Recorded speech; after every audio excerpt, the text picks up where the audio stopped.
오늘은 마태복음 28번째 강의 시간으로서 8장 1절부터 4절까지 읽은 말씀 중심으로 깨끗함을 받으라, be clean, 깨끗함을 받으라 라는 말씀으로 함께 말씀을 상고하고 은혜를 받고자 합니다.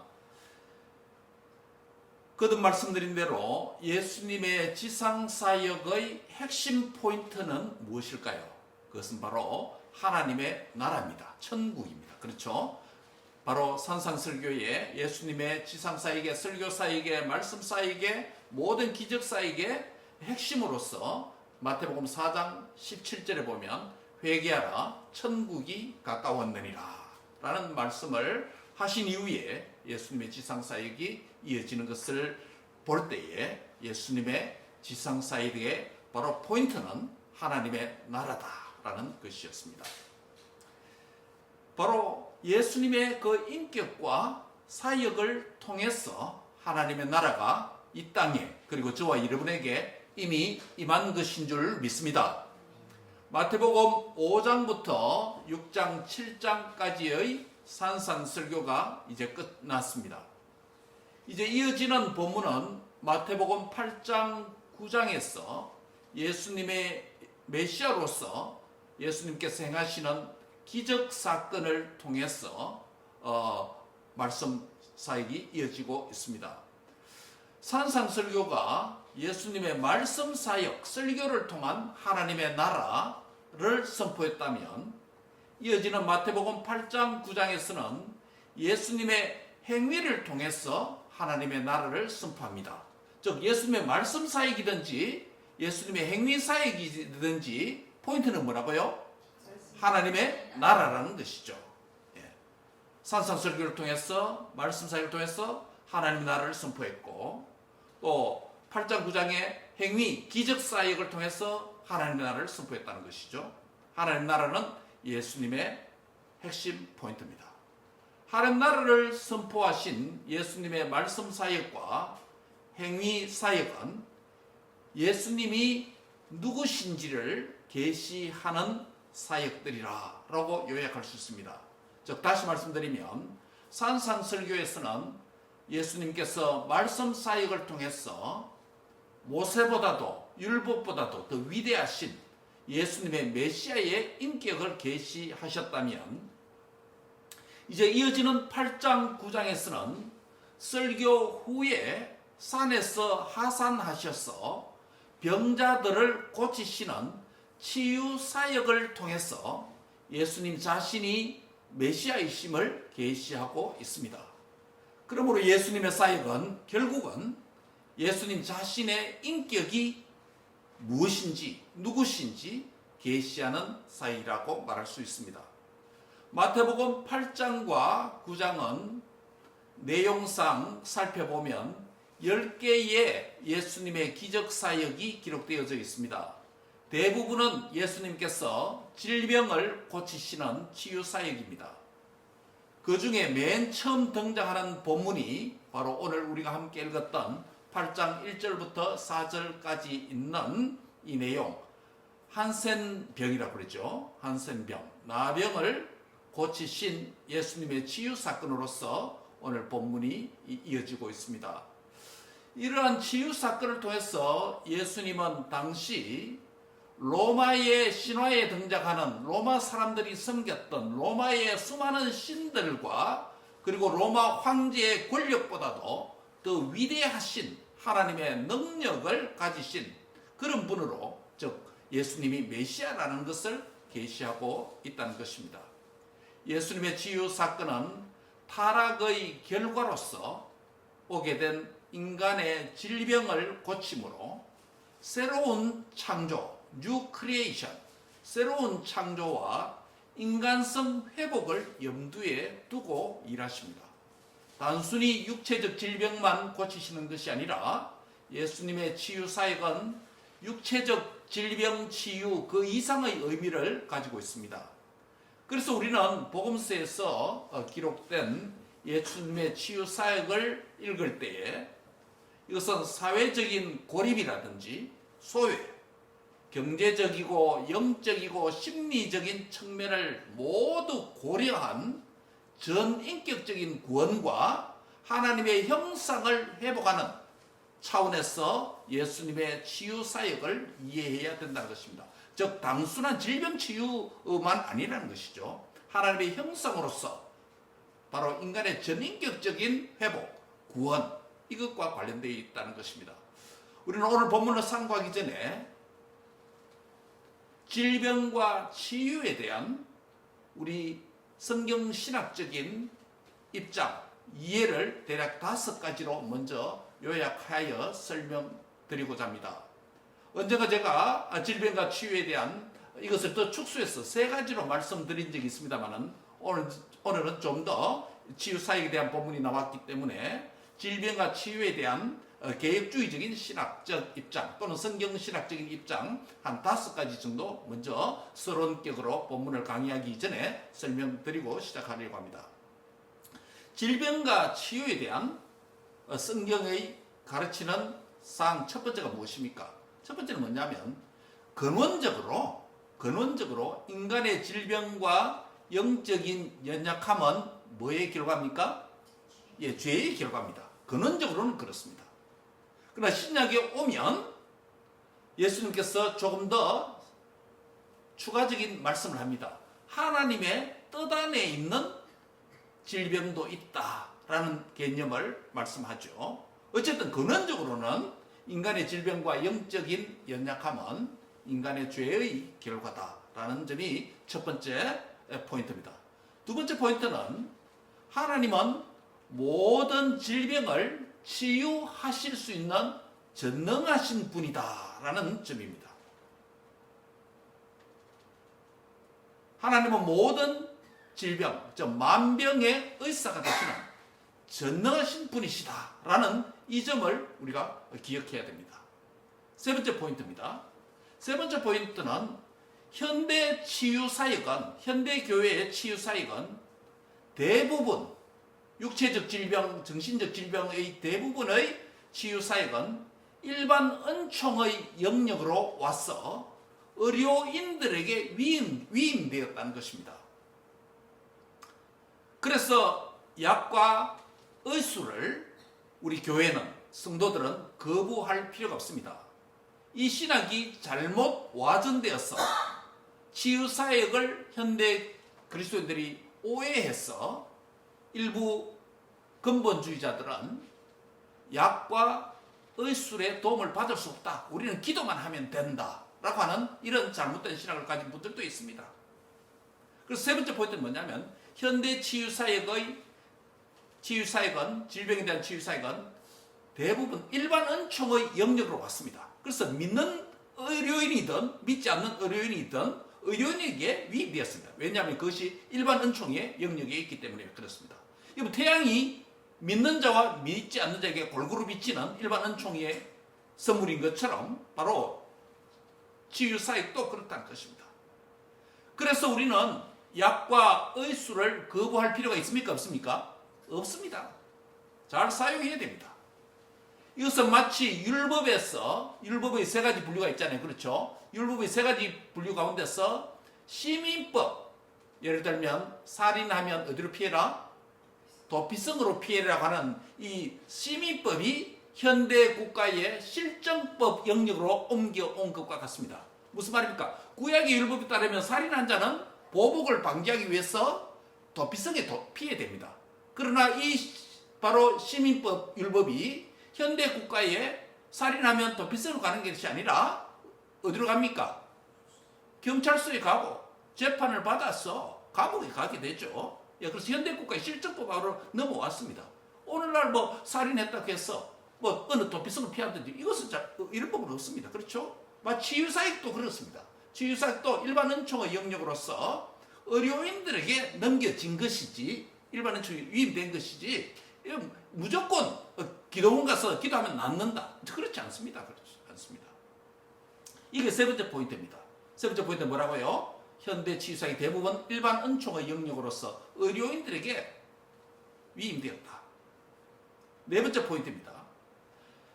치유를 위한 약과 의료 행위에서도 비록 의료인들에게 위임되었다 하더라도 치료자는 누굽니까?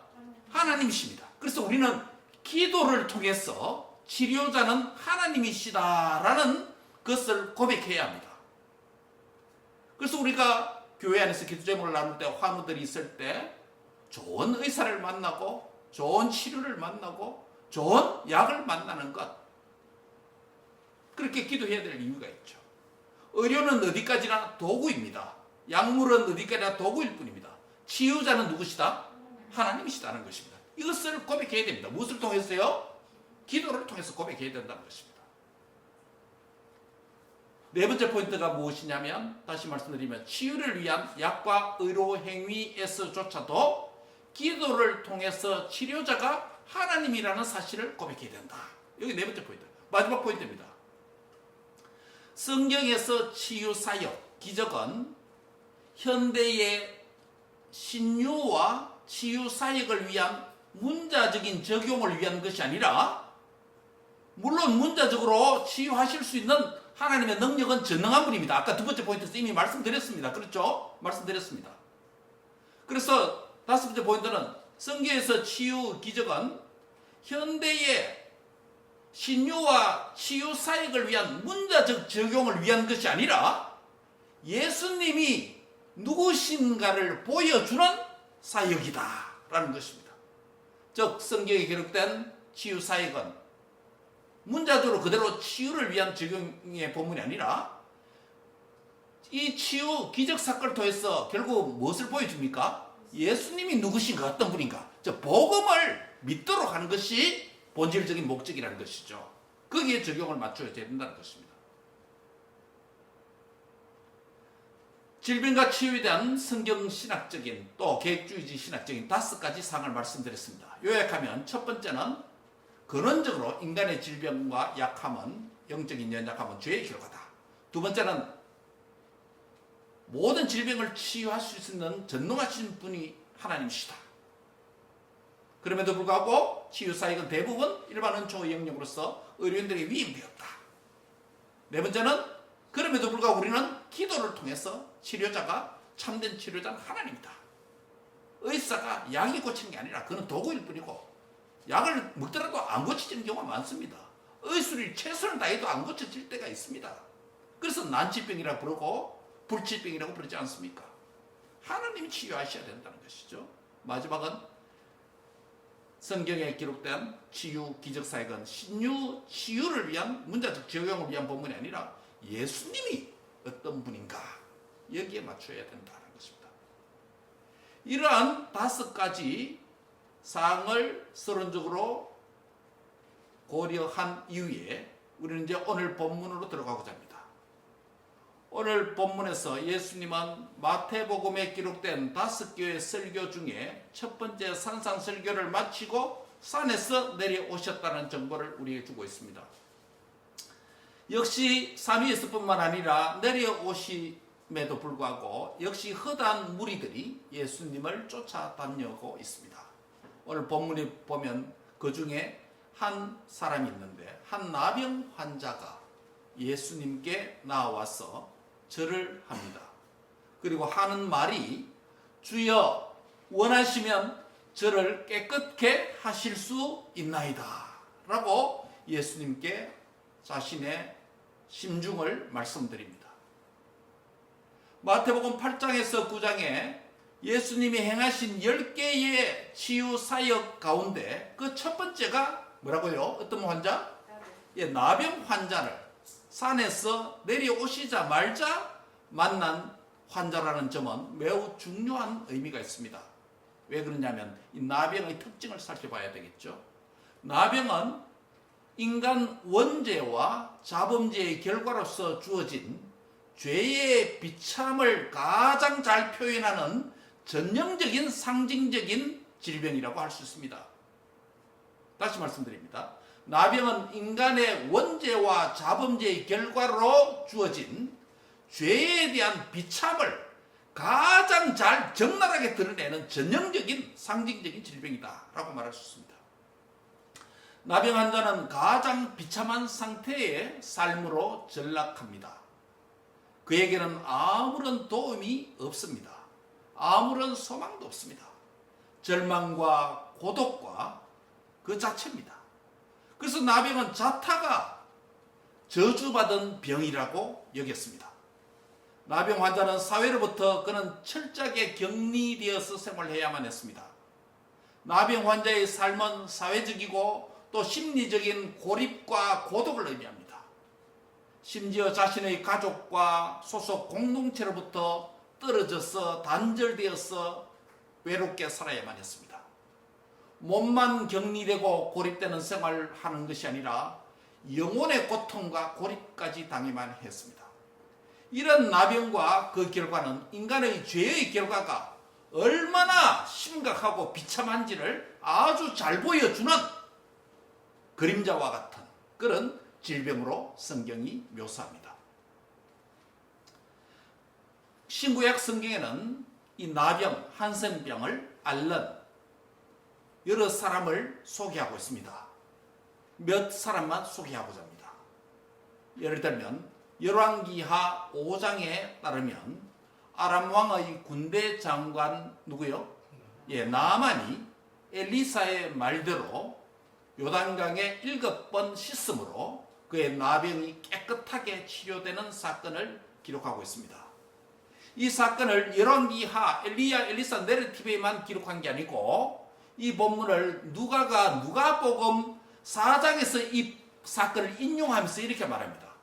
엘리사 시대 때 이스라엘에 많은 나병 환자가 있었지만은 오직 이방인 수리아 사람 나만 한 사람만 치료받았다라고 말씀합니다. 이 사건이 누가에게 어떤 의미가 되었습니까? 이 사건은 나병과 같은 심각한 죄악에서 구원받은 이방인의 구원의 사건의 전형적인 예로서 나만의 나병 치료 사건을 누가가 인용했다는 것입니다. 민수기 12장에도 보면 모세가 구스 여자를 취하였더니 그의 형제자매였던 미리암과 아론이 모세를 무엇 했습니까? 비방한 사건이 있었습니다. 여호와께서 미리암과 아론이 하나님께서 세우신 종 모세를 비방하는 소리를 들으시고 비방했던 미리암에게 무엇이 생기게 합니까? 나병이 생기도록, 나병이 발병하도록 했습니다. 여기서 나병은 하나님의 징계와 심판으로 인해서 발병되었다는 것을 보여줍니다. 그래서 미리암은 격리되었는데 이 격리는 바로 죄의 결과로 주어진 비참한 고독을 상징하고 있습니다. 나병은 하나님의 징계와 심판이고 격리된 상황은 죄의 심각한 상황을 보여준다는 것이죠. 세 번째 예는 역대하 26장 16절 이하에 있는 본문인데 유다왕 누구요? 우시야가 점점 그의 나라가 강성하게 되고 그렇게 되다 보니까 그의 마음이 교만하게 되어졌습니다. 이게 인간의 본심이죠. 그렇죠? 점점 강하고 부유하고 명예와 권력이 올라가고 하다 보니까 옛것을 잊어버린 거죠. 자기가 잘나서 된 줄 아는 것이죠. 그래서 여호와 앞에 우시야가 악을 행합니다. 무슨 범죄를 저지르냐 하면 여호와 하나님 앞에 제사장이 해야 되는 분향하는 일을 월권에서 그가 분향하는 일을 행하게 됩니다. 그때 아사랴가 우시야 왕이 이렇게 말합니다. 우시야 왕이요, 여호와께 분향하는 일은 왕이 해야 되는 일이 아니고 왕의 직무가 아니라 오직 분향하기 위해서 하나님께 구별된 제사장이 행하는 일입니다 라고 말합니다. 그러면서 성소에서 나가소서, 왕은 하나님 앞에 범죄하였습니다. 하나님 여호와께 영광을 얻지 못할 것입니다 라고 역대하 26장 18절에 기록하고 있습니다. 그런데 우시야 왕은 이 말을 들었으면 찔리고 회개하고 그 일을 그만둬야 되는데도 불구하고 노를 품고 제사장에게 노를 품으면서 향단곁 제사장 앞에서 바로 그 이마에 하나님께서 나병이 발병하도록 했습니다. 그래서 우시야 왕은 죽는 날까지, 죽을 때까지 남은 평생 전체가 나병 환자로 지내게 됩니다. 나병 환자로서 그는 왕궁에서 생활하는 게 아니고 여호와의 전에서 끊어지고 왕궁에서도 구별된 별궁에 머물면서 홀로 격리되어서 살아야만 했습니다. 우시야 왕의 나병의 경우도 동일합니다. 무엇의 결과입니까? 하나님 앞에 범죄의 결과로 심판을 받은 결과입니다. 그리고 그의 단절되고 격리된 생활은 죄악의 결과가 얼마나 그 죄가 심각한 것인지 우리에게 보여줍니다. 마지막으로는 신약에서 한 예를 들고자 합니다. 누가복음 17장 12절부터 19절에 따르면 예수님께서 한 처원에 들어가시니 나병 환자 10명이 예수님을 만나게 되는데 그들은 가까이 오지 못하고 멀리 있어서 소리만 쳤습니다. 예수 선생님이여, 우리를 긍휼히 여기소서. 멀리 있었다는 것은 무엇입니까? 그들이 현재 어디 있다는 것입니까? 마을에서 격리되어서 단절된 사회로부터 단절되어 격리하여 거주하고 있다는 것을 암시합니다. 요약을 하면 구약 성경과 신약 성경, 즉 성경 시대에 나병은 인간이 원죄의 결과, 자범죄의 결과를 통해서 인간의 육체를 통해서 가시적으로 보여주는 가장 대표적 질병이 뭐라고요? 나병이다 라는 것이었습니다. 신구약 성경에서 기록된 나병은 바로 하나님의 심판과 저주의 결과입니다. 나병을 가진 자는 하나님의 저주와 심판의 결과일 뿐만 아니라 그 질병을 가진 자는 언약 공동체와 함께 살지 못하고 가족들과도 함께 살지 못하고 인간 사회로부터 철저한 단절과 격리의 생활을 해야 됩니다. 이것은 하나님 앞에 범죄한 인생은 하나님과 사람 앞에 단절된 외로운 영적인 고독한 존재이라는 것을 밝히 보여주고 있습니다.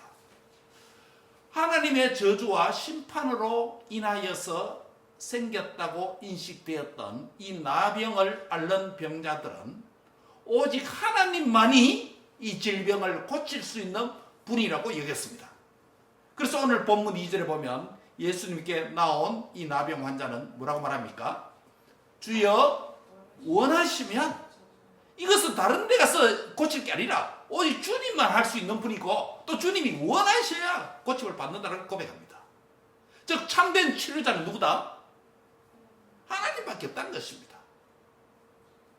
이 나병이 죄의 결과로 가장 비참한 전형적인 상징적 질병이라고 여긴다면 결국 이 죄의 문제도 오직 누구만 해결할 수 있다? 하나님만이 해결할 수 있다는 것을 고백하는 고백이 됩니다. 이 짧은 본문 안에는 이 고백의 내용이 중심에 담겨 있습니다. 주께서 원하시면 저를 깨끗게 하실 수 있습니다 라고 내적 확신을 가지고 자신의 믿음을 예수님께 표현한 것입니다. 예수님의 응답이 무엇입니까?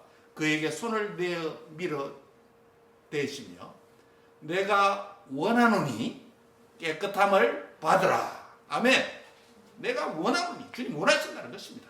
치유하기를 원하신다는 것입니다. 깨끗하게 하기를 원하신다는 것입니다. 질병이 깨끗하게 되기를 원한다는 말은 암시적인 의미는 무엇입니까? 너의 죄 문제를 해결하기를 원한다. 네가 죄사함 받기를 원한다 라는 근원적인 암시가 담겨 있습니다. 그러자 어떤 결과가 일어났습니까? 즉시 그의 나병이 깨끗하여 진지라. 할렐루야. 예수님께서 이 질병 나병 치유 사건을 통해서 로마의 어떤 신들보다도 세계를 제패했던 로마 황제의 군사적인 정치적인 파워보다도 더 위대하신 메시아로서 하나님의 능력을 계시하고 있습니다. 오늘 본문 4절에서 예수님께서는 치유와 회복을 받은 그에게 이렇게 말합니다. 삼가 아무에게도 말하지 말고 다만 가서 누구에게? 제사장에게 내 몸을 보이고 네가 모세가 명한 예물을 드려 그것들에게 입증하라. 즉 치유를 확정을 받아라. 그래야 공동체 안에 들어갈 수 있다 이 말이겠죠. 왜 제사장에게 가라고 했습니까? 예수님은 율법을 성취하고 완성하러 오셨지만 지금 과도기적인 상황이고 또 공동체 안에 들어가 생활하려면 이들이 제사장에게 확정함을 받아야 된다는 것이죠. 그런 관련된 율법이 레위기 13장과 14장에 기록되어 있습니다. 요약하면 이렇습니다. 레위기 13장 14장에는 나병의 규례에 대한 모세 율법의 말씀이 있습니다. 그래서 살펴보면 제사장이 진찰을 하고 나병이면 제사장이 그를 격리시키고 나병 여부 정하다 부정하다를 제사장이 결정합니다. 어떤 나병 환자가 치료되어서 정결하게 되면 그 사람은 제사장에게로 데려가게 됩니다. 그리고 하나님 앞에 예물을 바쳐야 됩니다. 왜냐하면 이 질병의 치유자가 누구이기 때문에? 하나님이기 때문에 하나님께 감사의 예물을 바쳐야 됩니다. 그래서 여러 새 2마리와 백향목과 홍색실과 우슬초를 가져오게 합니다. 제사장 그에게 명령해서 새 1마리는 흐른 물에 질그릇에 씻어서 잡게 하고 다른 새는 산채로 가져다가 백향목과 홍색실과 우슬초 함께 가져다가 그 새의 피를 찍어서 나병에서 고침을 받은 정결해진 사람에게 7번 뿌리면서 정하다 깨끗하다 라고 선포를 하게 됩니다. 그리고 그 살아있는 한 마리의 새는 들에 놓아줍니다. 자유함을 의미하죠. 그리고 그 사람은 그의 옷을 빨고 모든 털을 밀고 몸을 물로 씻어야만 했습니다. 이 규례를 다 행하면 그는 의식적으로 정결하게 됩니다. 그 후에 이스라엘 진영에 들어와서 가족들과 공동체 생활을 할 수 있습니다. 그에 앞서 자기 장막 밖에서 1회를 7일 동안 머물러야 됩니다. 그 자세한 세부적 내용과 절차는 레위기 14장, 13장을 참고하시기 바랍니다. 바로 나병 환자를 섬기는 레위기 13장, 14장을 요약해보면 나병의 발병 여부를 진찰하고 결정하는 행위, 나병 환자를 격리시키는 행위, 나병 환자가 치료되어 정결되었다고 확인하는 행위, 나병 환자가 치료된 후 제사 행위를 집전하는 행위, 최종적으로 나병 환자가 치료된 후에 이스라엘에 들어오도록 허락하는 행위, 이 모든 행위는 누가 관여합니까? 제사장이 관여합니다. 제사장들입니다. 그렇기 때문에 주님은 이 율법을 무시하지 아니하시고 율법을 완성하러 오셨고 성취하러 오셨기 때문에 이 환자에게도 동일한 규정을 말씀합니다. 이 제사장들은 하나님께서 세우신 직분적인 도구들입니다. 하나님의 종들입니다. 이 제사장들의 직분의 궁극적 직분자는 누굽니까? 대제사장이신 우리 주 예수 그리스도입니다. 구약의 제사장들과 대제사장 예수님 사이 두 직분 사이의 차이점이 무엇입니까? 인간 제사장들은 나병을 치유할 수 있다 없다? 치유할 수 없습니다. 우리 주 예수 그리스도 대제사장은 나병을 치유하실 수 있는 전능하신 하나님인 줄 믿습니다. 그게 차이점입니다. 다시 성경에서 나병에 대하여 말씀드리면 나병은 죄악으로 인해서 타락한 결과로서 영육 간의 모든 질병들의 대명사로 대표적인 질병으로 상징적으로 성경에서 쓰이고 있습니다. 나병은 하나님의 심판과 저주의 결과로서 비참과 전염하는 질병이기 때문에 죄의 속성과 죄의 영향력을 잘 드러내고 표현하는 그림자와 같은 그런 질병입니다. 오늘 본문에 기록된 나병 환자의 치유 사건은 인간의 죄악의 결과로 그 대표적인 가시적인 전염성이 있는 격리되는 나병의 치유를 통해 하나님과 사람 사이의 모든 관계를 회복하는 사건이라는 것을 보여주고 있습니다. 나병뿐만 아니라 예수님께서 치유하신 복음서에 기록된 모든 질병 치유 사건은 단순한 질병만 고치신 것이 아니라 인간의 육체를 포함하여서 영혼의 질병, 관계의 회복, 모든 약함을 치유하시는 예수님의 전인 치료의 의미를 우리에게 보여주고 있습니다. 이 사건을 통해서 예수님의 치유 사건은 결국 죄로 인해서 하나님과 사람 그리고 원수된 인간이 오직 예수님을 통해서만 회복되고 치유될 수 있다는 것을 이 본문이 저와 여러분에게 보여주는 것입니다. 나병 환자의 치유 사건이 우리에게 보여주는 궁극적인 의미 한 가지가 무엇입니까? 이 질문에 여러분 답할 수 있어야 됩니다. 누구든지 하나님 앞에 나와서 자신의 모든 죄를 고백하고 예수님의 죄사함의 은총을 간구하면 어떠한 죄도 깨끗하게 용서받을 수 있다라는 메시지입니다. 죄사함을 받을 수 있다는 것입니다. 누구든지 깨끗함을 받을 수 있다라는 기쁜 소식의 복음과 소망을 주는 것입니다. 죄인된 우리가 우리 주 예수님 앞에 나와서 그분을 만나면 죄로부터 깨끗함을 받을 수가 있는 줄 믿습니다. 그래서 요한일서 1장 9절은 이렇게 말씀합니다. 만일 우리가 우리 죄를 자백하면 그는 미쁘시고 의로우사 우리 모든 죄를 사하시며 우리를 모든 불의에서 만다 깨끗하게 하실 것이요. 할렐루야. 예. 우리 죄를 자백하면 조건은 그것입니다. 자백하면. 고린도후서 5장 17절에는 이런 말씀을 합니다. 그런즉 누구든지 그리스도 안에 있으면 새로운 피조물이라. 이전 것은 지나갔으니 보라 새 것이 되었도다. 할렐루야. 여기서 누구든지 그리스도 안에 있으면 이라는 의미입니까? In Christ이 무엇입니까? 그리스도를 믿으면 이라는 의미입니다. 누구든지 만병의 의사 대신 죄를 깨끗이 사죄하실 수 있는 예수님을 믿으면 새로운 피조물이 되는 줄 믿습니다. 죄로부터 해방되는 줄 믿습니다. 이전 것은 지나갔으니 보라 새 것이 되었도다. 치유되었도다 라는 것입니다.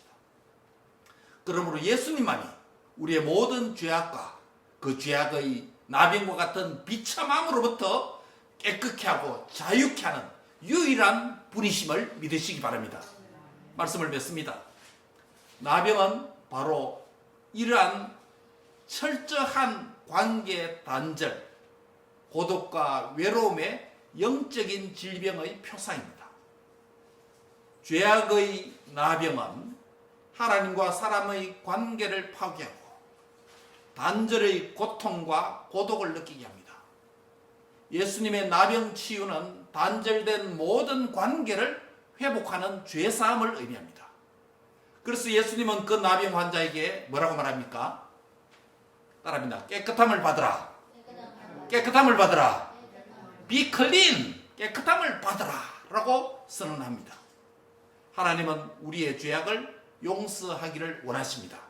하나님은 우리의 죄악으로부터 인해 발생한 영육간 모든 비참함과 영적인 질병들을 치료하기를 기뻐하십니다. 영혼의 질병이 어떤 것들이 있을까요? 육체의 질병은 말 안 해도 우리가 잘 알겠죠. 영혼의 질병이 그럼 어떤 것이 있습니까?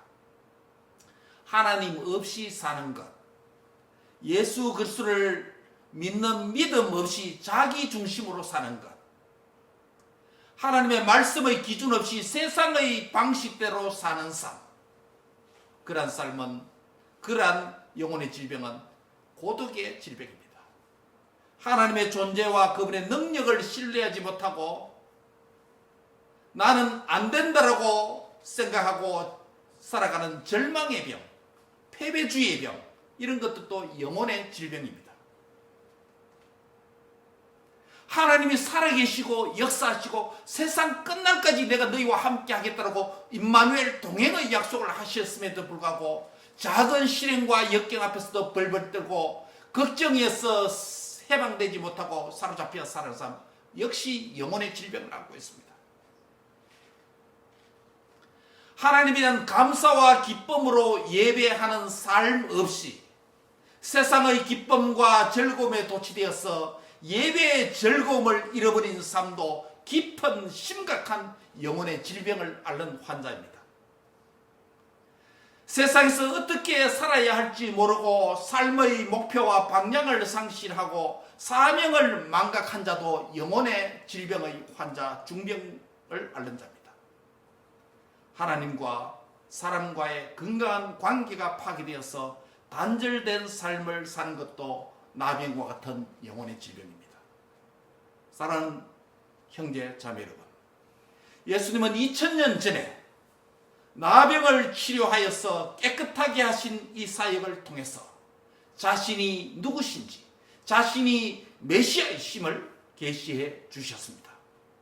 어제나 오늘이나 영원토록 동일하신 우리 주 예수 그리스도는 우리의 죄의 비참한 문제를 해결해 줄 수 있는 유일한 분이십니다. 예수님께서는 병든 우리의 영육을 전인격적으로 치료하실 수 있는 살아계신 하나님의 아들이십니다. 우리 주님 앞에 나와서 우리의 죄를 자백하고 회개함으로 깨끗함을 받으라는 사죄의 은총을 받아서 거룩한 백성의 삶을 회복하는 성도들이 되시기를 축복합니다.